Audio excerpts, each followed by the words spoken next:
7 sebab mengapa musibah datang bertubi-tubi. Yang pertama, karena banyaknya maksiat. Surah Yasin ayat 19 yang kita baca setiap hari.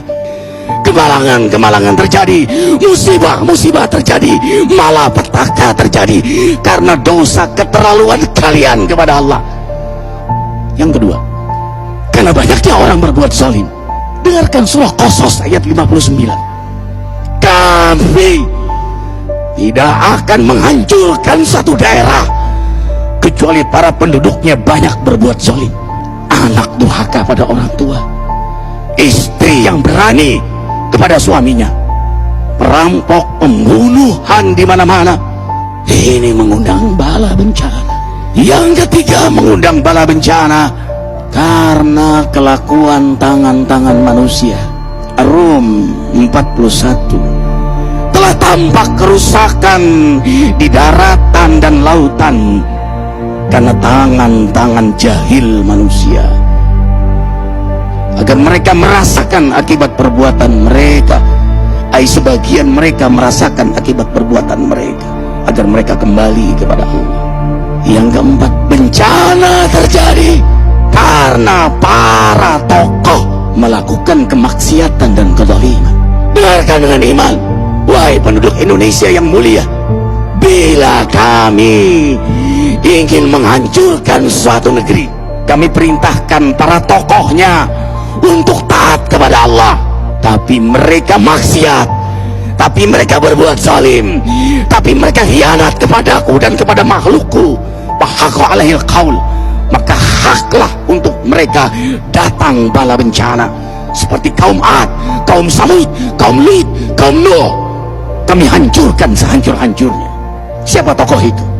Para pemimpin kita yang sumpah Al-Quran di kepalanya, demi Allah tidak korupsi. Lalu korupsi. Siapa lagi?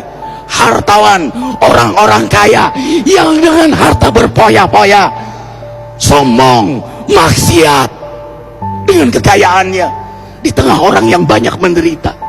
Siapa lagi? Ulama yang menjual ayat-ayat Allah dengan murah. Subhanallah. Yang kelima, mengapa bala bencana terjadi? Karena orang-orang soleh, orang-orang baik diam melihat kemaksiatan dan kemungkaran.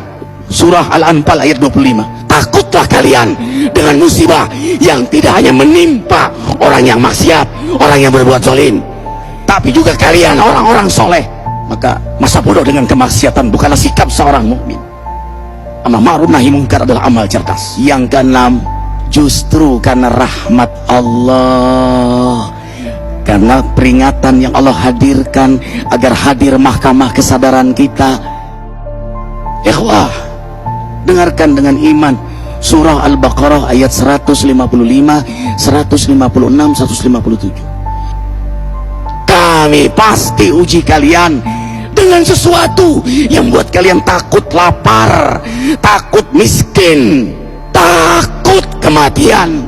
Tapi kabarkan berita gembira bagi hamba Allah yang sabar dari semua ujiannya, yang mereka berkata, sesungguhnya kami milik Allah dan sungguhnya kami akan kembali kepada Allah.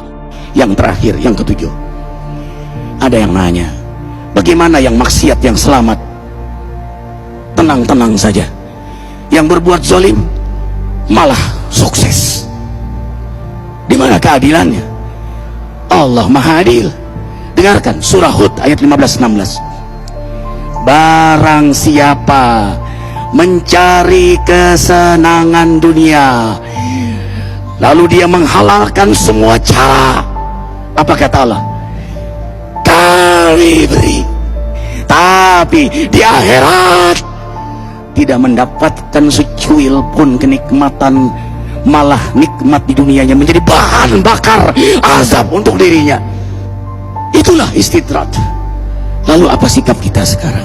Orang beriman menjadikan peristiwa apapun sebagai jalan untuk mendekatkan dirinya kepada Allah.